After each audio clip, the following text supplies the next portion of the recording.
Something strange in the neighborhood. Who you gonna call to gossip nowhere? Good enough.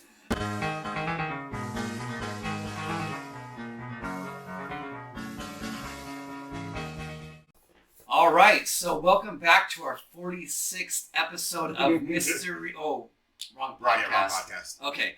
Hey, everybody, welcome back to Two Guys from Nowhere. I am Josh, this is Jeff, and today we're going to be doing our review on Ghostbusters Afterlife. Yes. So, I don't know, you want to start this off with a quick synopsis? Third, technically fourth, but third story in the Ghostbusters franchise. Technically fourth. Third story in the Ghostbusters franchise. Follows he's down and out family who inherits their grandfather's farm, and hijinks ensue. Yes, absolutely, and hijinks does ensue in this movie, and in a surprisingly a lot better way than I thought it was going to. Going into this movie, my expectations were honestly really low. There were? And coming out of this movie, I was very filled with delight. Very pleasantly surprised, because this movie was done really well, and I think that the comedic timing, the jokes, child acting has gotten amazing. I'm astonished by it now. Yeah. So because they no longer hire 30-year-olds to play children. So. Yeah. Well, then you're saying that 30-year-olds can't act though, so that's also no. I'm just saying incredible. 30-year-olds just can't be high school. You think that during all that time of acting, they could develop some acting skills versus somebody that's actually 15 playing a 15-year-old that can act better. That's why they're playing kids, because they can't. Ooh, truth. All right. No, I was super excited for this. I kind of lost my luster because I feel it was delayed. Obviously because of the pandemic, they've been delayed so many times that I kind of almost forgot it was coming out this week. Mm-hmm. It's not only did I forget, I forgot, and then once I remembered, I was kind of like, do I just want to wait? Am I still that excited? I'm glad we did though, because it was actually amazing. Honestly, and likewise, going to your point, I mean, when we were kind of setting up this week for what we were going to do a pod on. Yeah. And when you said Ghostbusters, I was like, yeah, sure, I guess. Yeah. I mean, I really thought it was going to be another movie that I was going to shit on. Yeah. And it's got other ideas, but we were like, yeah, I don't know, it's not on brand. It's exactly. But having gone to the theaters and watching this movie, I mean, again, it was great. I really enjoyed it. I had a fantastic time with this movie. It was a wonderful time. So let's get into a little bit of the movie. Obviously we did a synopsis of the plot, but what I did like about this movie was, it cut out the third movie and just played off of the second. Well, actually, technically, cut out the second too, in a way. I mean, they didn't really reference the second much, which kind of bums me out, because the second's always been a sort of a bastard stepchild of the Ghostbusters franchise, which I love the second one, but a lot of people don't like it, and I don't know if it's because people think it's a little too kiddie or something. I honestly, I've never really been given a good reason why people don't like the second movie. Well, was that at the same time where they started to do the animated series, and probably had a little more toys in it? Maybe. So, but I mean, that movie's still just as good as the first one. So, the humor's it's all the same references and same kind of storyline. I've just never seen why people don't like part two. I'm just gonna throw this out there, my ignorance right now. Is Ernie in the first one? I think he's only in the second one, right? No, he's in the first one. Later. You mean Winston? Yeah, Ernie Hudson. Yeah, he doesn't show up until halfway through the movie. Yeah, okay. In fact, it was supposed to be Eddie Murphy. Well, which is kind of a reason why he doesn't show up till halfway in the movie. He was supposed to be. But whole thing. But you know why he wasn't in the movie?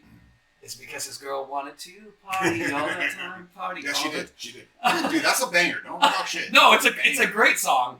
It's a great song. Great song. Eddie Murphy. Hats off. Party all the time. Fantastic song. Rick James. Yeah, absolutely. What a collaboration in the 90s. Yeah. Late 80s, early 90s? Late 80s. Yeah, if you would told me Eddie Murphy was coming out with the song, it was one of my favorite songs of all time, I would have slap you in the face. But no, that's one of my favorite songs of all time. Like, legitimately. I mean, during its time. No, it's just a great freaking song. It's a great song, for sure. So yeah, I mean, getting into this movie, elements that I really liked about it. One thing in particular that I really enjoyed about this movie is they really stuck with the kind of animation style that they did with the originals. Yeah, they didn't really change much of the way the ghosts look. Yeah, they didn't go too heavy on the CGI to where, I think modern movies try to let's create these characters and make them look a little bit different. They really kind of stuck to the original format. They looked very... Like the problem with the remake, reboot Ghostbusters from 2016, which I'm not going to shit on because... It was bad. It's bad. It's enjoyable, but it's bad. And when I say this is the fourth in the Ghostbusters franchise, I'm not counting that one. Yeah. I'm counting the video game, which is technically... The video game is... Doesn't matter. Dan Aykroyd himself has said that's part 3. Okay. Oh, didn't know that. Yeah. Fun fact. Yeah, fun fact. Little factoid. I didn't know. There's actually behind the scenes stuff. Dan Aykroyd and Harold Ramis, because he was still alive at the time. Yeah. Helped actually write that, and that to them is the part 3. Okay, I didn't know that. Yeah, and it's a lot of fun. It's a fun game. The thing with 2016, I don't hate that it's all women. I don't hate that it's a remake of a movie that I love from being a child. But what I hate about it is that Farrelly Brothers humor in it, where Ghostbusters is hilarious. Yes. Both 1 and 2 and this one. They're hilarious, but the jokes are very subtle. Exactly. And they're kind of almost like real world jokes. They're not like they're not a ghost vomiting on someone for 5 minutes. Yeah. Or some dumb crap about not getting wontons or something like that. I love Melissa McCarthy. I love Kristen Wiig. I love Kate McKinnon and oh my God, Leslie Jones. Thank you. Sorry. I love Leslie. I love all of them, and I love SNL. But that was like an SNL skit of a movie. Yeah. It was like Bridesmaids meets Ghostbusters, which that's not the vibe. That's not the vibe. And I think that kind of we've touched on this in this podcast, talking through different episodes, but just about comedy in general. And I agree with you in that sense that the reboot, if you want to call it that, was kind of like fart jokes. Yeah, no, it was. You know what I mean? It was fart jokes. And it's like I'm tired of Adam Sandler jokes. I'm tired of Seth Rogen jokes. I want to see something that's a little bit more sophisticated, something that makes you think a little bit more. Or if you missed something and you kind of think about it later, and you're like, oh fuck, that was clever. Because it just took you a while for your brain to process that's what they were alluding to. And it's a perfect point. I recently rewatched Ghostbusters 2 around Halloween. I watched both of them, but in Ghostbusters 2, there's a joke where it implicitly implies that Spangler had sex with the slime. Oh, wow. It's subtle, and yeah, you're not going to pick that up as a kid. And I'm 39 years old, and I never really picked that up, but this time I picked it up, where it basically says and confirms he's had sex with that slime.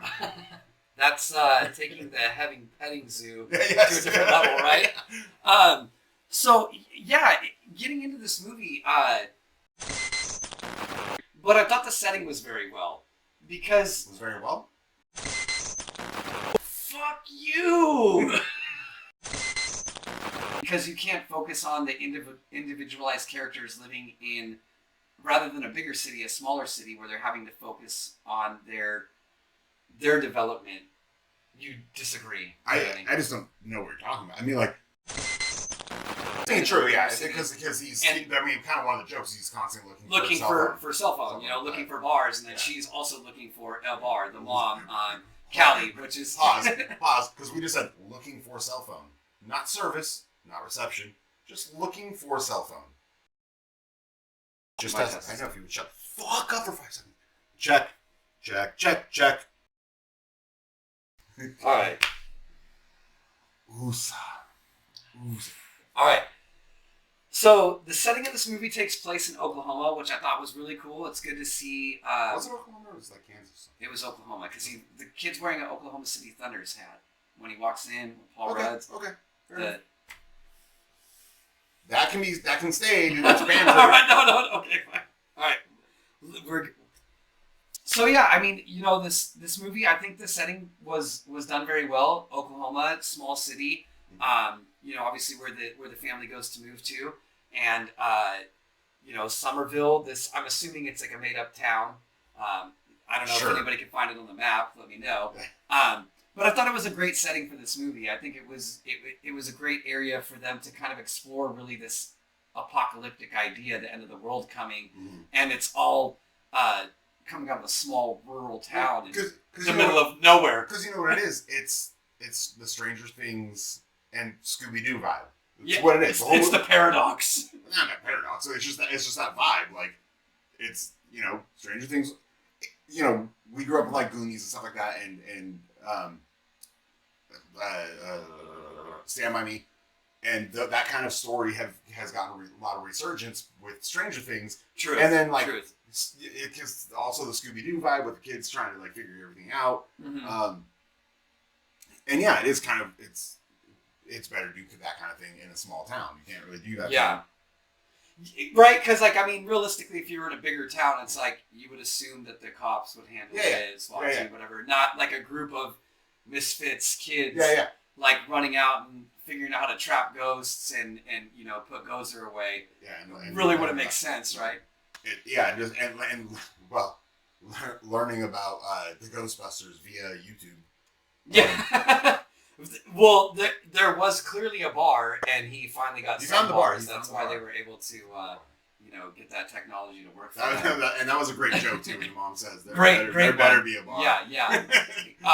And one thing that I really enjoyed about this movie in particular was the jokes. I thought they were well timed. I thought they were done really well. I mean, it's.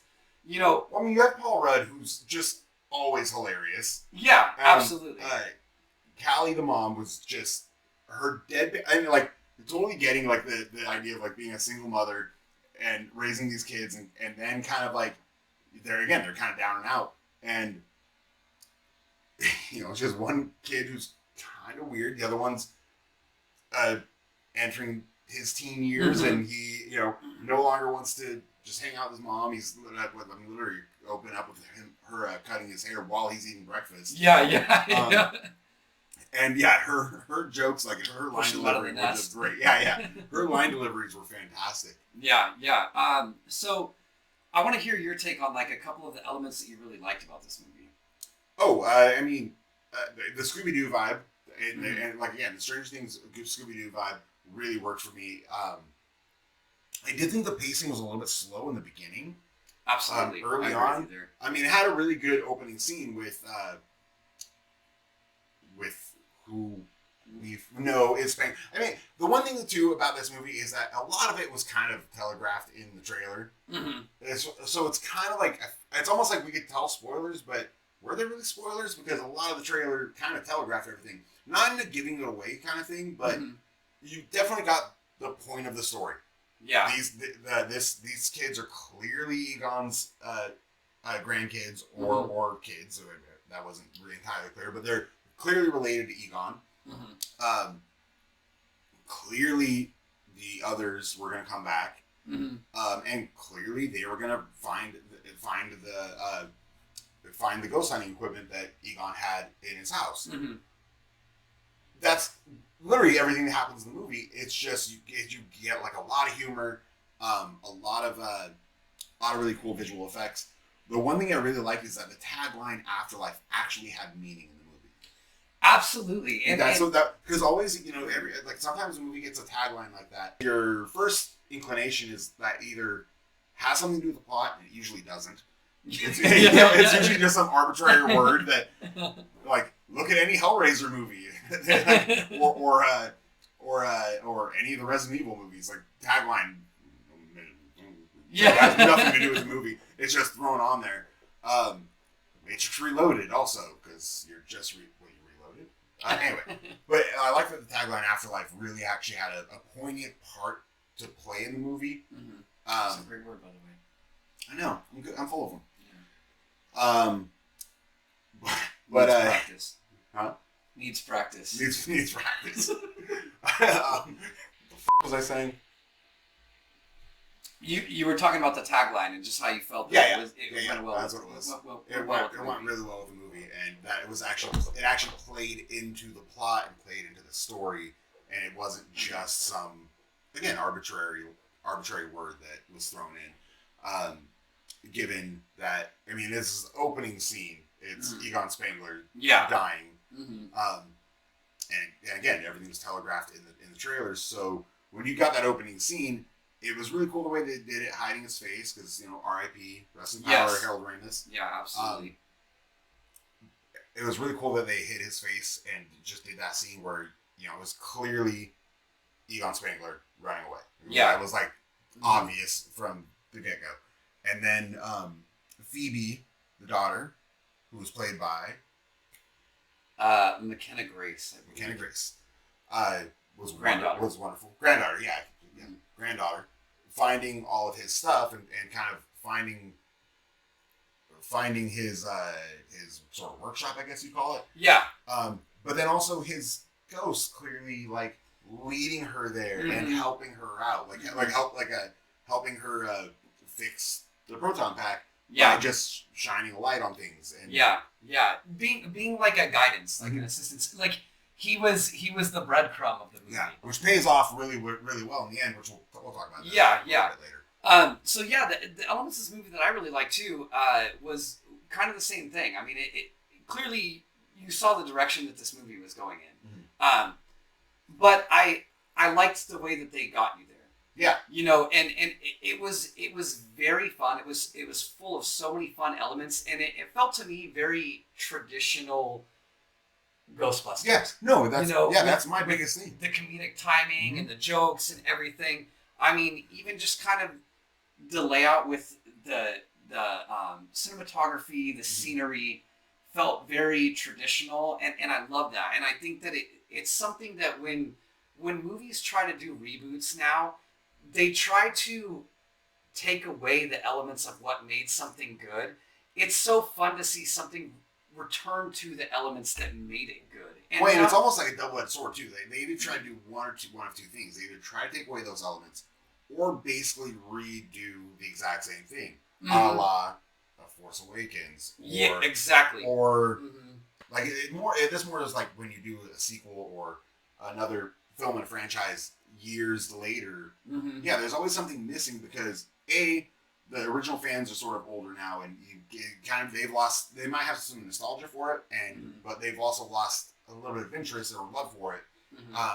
Whereas if a movie comes out, like a sequel comes out 2 years later, you're still kind of on the high from that first hit, And I think that's where they worked well with this one, is they didn't try to modernize it. That's what I'm saying. They didn't try to modernize it too much. I mean, it's modernized only in the sense that literally it takes place 30 years later. Yeah, exactly. But it's, same kind of joke, same kind of feel, vibe, and cinematography, whilst a little bit more modern and updated. But that I'm okay with. I mean, people shoot stuff differently, even from if you hire a different cinematographer on a sequel. Whether it's 20 years later or 30 years later, however. But definitely same kind of vibe, same kind of feeling. Like we both said, the jokes kind of land. They're some are dumb, but they made me fucking laugh. Yeah. So just a couple characters that I like to touch on in this movie. Paul Rudd. I like to touch on Paul Rudd. I mean, sexiest man alive. Sexiest man alive, I guess. Yeah, 2021. Paul Rudd. Congratulations. One of my favorites in this movie in particular was Podcast. I really loved the actor who played him. Again, for me, I'm blown away sometimes by, because I think in our generation, you think about famous child actors, and not only just being famous child actors, but child actors that were good. Yeah. You literally had both Corey Haim, Corey Feldman, you had Macaulay Culkin, and I mean, you had way more than that. We grew up with a crap ton of child actors that were. But that to the Michael J. Fox. I mean, literally. Michael. That's true. Michael J. Fox. You could throw in Drew Barrymore there too. But I think literally we could spend a whole podcast just listing names of child actors. But I just from our generation. In my opinion, child acting has gotten so much better. And definitely. These kids are so talented with their delivery, with their just overall expressions, the way, and it's just incredible. And I really liked Podcast as a character because I thought, well, Podcast was kind of like the non-stop comic relief. Yeah, absolutely. Everything came out of his mouth was hilarious. Mm-hmm. Even if it didn't mean to be. Yeah, exactly. Just like when he's just podcasting. Yeah. on his little on his microphone, and he was probably trying to be serious, but it would crack me up every single time. But speaking of serious kid actors, with Finn Wolfhard. Yeah, I mean, great. He's great. From It and It Chapter 1 and Stranger Things, he's definitely turned into an awkward little teenager. Yeah. And he's playing that part, which God love him for doing it. He literally looks like half the kids I hung out with in high school. I hung out with little metalheads, and so he literally looks like half. Like if you just throw a denim jacket, a cut off denim jacket on, literally half my friends in high school. But then again, going into another one that I obviously enjoyed, Paul Rudd. I mean, just always delivers. Always delivers. I mean, his character. Gary Gruberson was. I mean, first off, the name was fantastic, but just his whole approach to how he is as an actor and the way that he treated this movie was so good. Yeah, you know what he reminded me of? Have you ever seen Summer School? It was like an old '80s movie with Mark Harmon. Yeah. Shawnee Smith was in it as well. A bunch of other '80s actors you'd recognize. And it was basically a summer school teacher who just didn't give a shit. Yeah. And he literally is that. He's showing him Cujo because he doesn't want to do it, and then going into his back office because he's trying to see the seismic activity. Trying to figure out what's going on with these earthquakes. Yeah, that was great. No, he was great, and I think his dynamic with Callie was really good. Well, and Phoebe. And Phoebe as well, yeah. And Podcast, actually. Yeah, because realistically, at the end, he does kind of come in as this, and that's one thing that this movie never explored, and who knows, because I guess there was an end credit scene that we missed out on. But I would love to see them explore kind of where, who Phoebe's dad was, because it's something that's touched on in the movie. They do talk about it. They talk about it, but they don't want to explore it, because she basically just says he was a dick. Yeah, but I mean, I think it's good for character development, kind of to figure out also why her character is the way that she is outside of just being a Spangler. For me, that was good enough character development because that kind of shows why she's so kind of calloused and kind of a little bit hard nosed, and also kind of even when Paul Rudd's flirting with her, Gary Gruberson is flirting with her, she's kind of standoffish about it. Okay, and so I think that's good enough. Because the story is about Spanglers. Yeah, that's true. So we don't need the ex-husband or ex-baby daddy of these kids to make an interesting story. It was interesting enough. Mm-hmm. So I think coming into that, another thing that obviously spoilers, but everybody knew was coming anyway. One thing that I really enjoyed about this movie was seeing the original cast come back. Mm-hmm. It was great to see Bill Murray. It's not that much of a spoiler. Dan Aykroyd, Ernie Hudson come back and reprise their roles. And I think what this movie did really well was capture this element of kind of how the falling out, especially between Dan Aykroyd and Harold Ramis went. Yeah, they played that really well. And really, bringing closure to that relationship that they had. And not only that, and it was almost it was very emotional. It was super emotional. It bringing closure to. It honestly brought. I hope it kind of seems like it did. Brought real life closure to some real life beef that Bill Murray had with Harold Ramis. Him and Harold Ramis hadn't talked in years before his passing, and even Winston. Ernie Hudson saying to his ghost, again, spoilers, when his ghost shows up and helps Phoebe defeat Gozer, and him saying, "I should have called." It was like, oh man, and there was so many. When it showed that, the ghost hand come around and help her, not give her a reach around, but help her with the proton pack. Yeah. Like that, it was like, oh man, they're gonna do that. And I was like, that's so sad. And it was, but like in a good way, like in a good emotional way. It was very endearing. Yeah. And it was like this passing of the baton for the franchise, but also this closure moment for. I wouldn't even say a passing of the baton. I think it was just. Franchise. I think it was more of like it was a closure for. I think it was honestly a really personal closure to those relationships because of Harold Ramis' passing. Yeah. And it was. I mean, even when he disperses, it was kind of weird that they did it right then, but it for Harold. Yeah. And when the movie wasn't over. Yeah. Like, that's usually something you do in the credits, like right before the credits roll. But no, it was for Harold, and then there was still some movie left. Yeah, and I think that the way that they handled that was so tasteful, and it was done so well. Tasteful. I loved the idea that they brought him back as essentially like a Force ghost. Yeah, essentially. But they didn't give him any lines. They didn't try to play into that too heavy. They just had him there as essentially like a hologram or a ghost, They could have definitely took him off screen a little bit early because it started looking a little bit too Polar Expressy.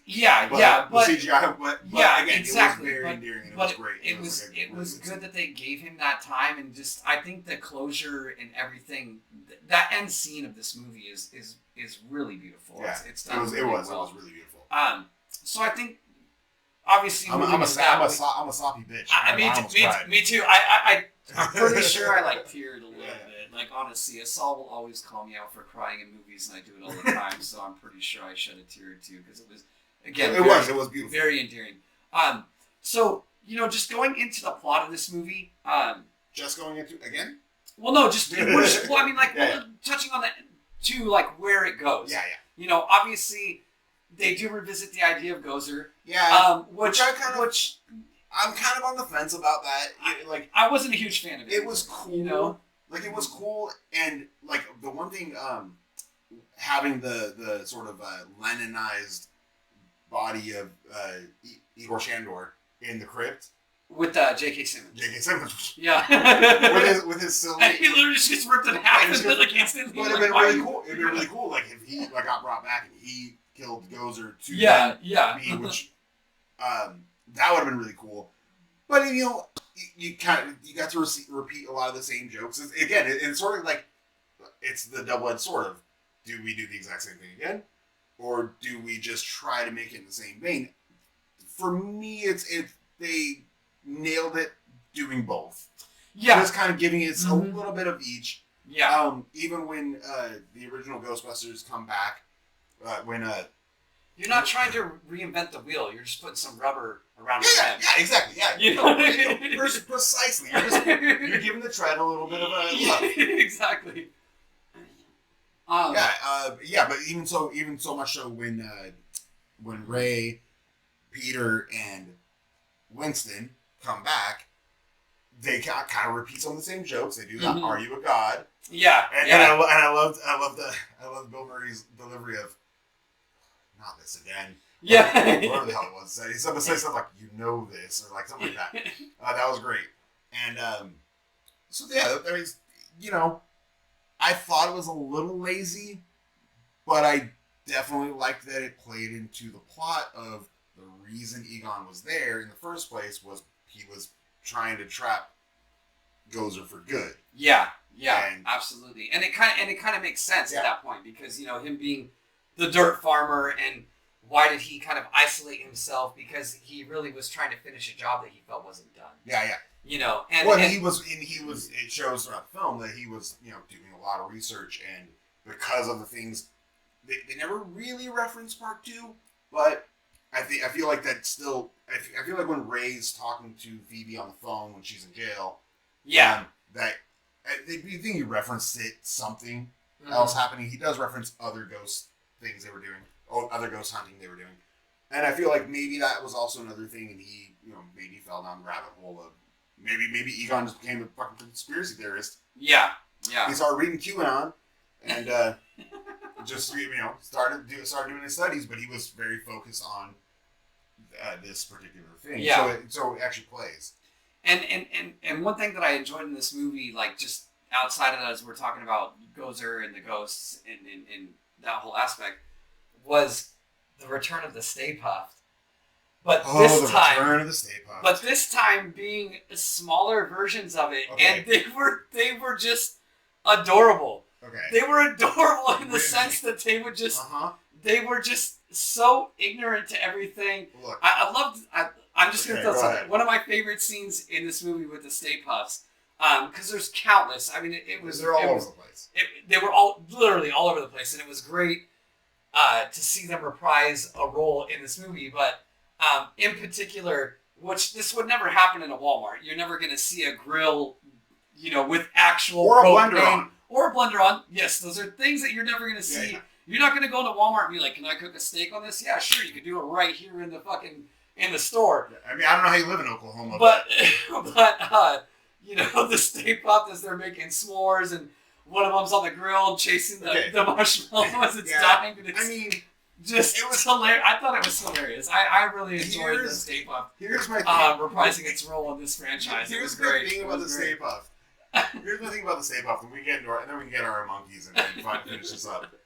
My thing about the Stay Puft is that it made no sense. I get it's pure fan service. All it was. And I was so happy to see it. And because it makes no sense. The only reason the Stay Puft Marshmallow Man is in the first one is because choose the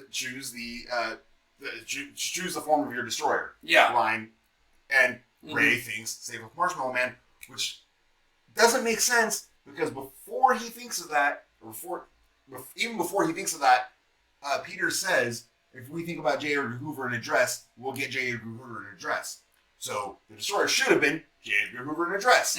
Absolutely. So whatever. Now, also because the events of New York happened for real in this universe, you'd think that a company. What is it called? The 84 Crip Rip? Is that what it was called? I don't know. I can't remember. Okay. But you'd think a company would discontinue a mascot that trampled through New York City. Now, that could be something that'd be fixed with one marketing is great. Fixed with one line of dialogue. Say, they even brought back the classic Stay Puft Marshmallow Man. Fair enough. Fine. But they're in a small town, and there's a Stay Puft Marshmallow Man ads spray painted on, not spray painted, but painted on the side of a building. Yeah. Again, it's just marketing 101. If you're a marketing mascot, slaughters, tramples through New York City, you kind of might want to stop using that mascot. But okay, to your point, and just another. I don't even know if that's marketing 101. It just should be. Another subtlety in this movie that I think was a clever reference into that. What you're talking about was when they open up the glove box of the Ecto-1 and there's a Twinkie that falls out. And it's still preserved. After 40 years, as if Twinkies are always preserved. That's that's your one life source. Everybody stock up on Twinkies, please. I mean, Zombieland did it. Yeah, exactly. Zombieland, Family Guys referenced it. There's so many references to it, so make sure to stock up on your Twinkies. Don't. Bad idea. Bad idea. Stock up on Twinkies. If you're gonna stock up, I also have some stock in Hostess. If you're gonna, buy Twinkies. If you're gonna stock up on any Hostess, snowballs, bro. Okay. Get some coconut. Yeah, coconut, chocolate, cream. Maybe a little bit more well balanced meal. Yeah. At least you get some kind of something. Healthy and probably still well preserved. So yeah, probably.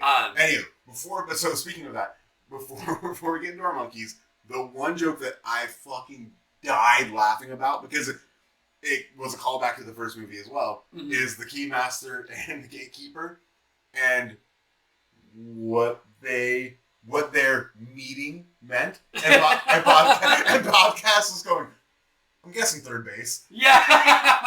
Yes! Yes! No. Paul Rudd laying on the rock with his shirt on and a flower in his ear. Yeah. And then she comes in, Callie comes in with the gold dress. She does the whole thing like Sigourney Weaver. Yeah. That was fantastic. I just love his line delivery of, I'm guessing third base. Yeah.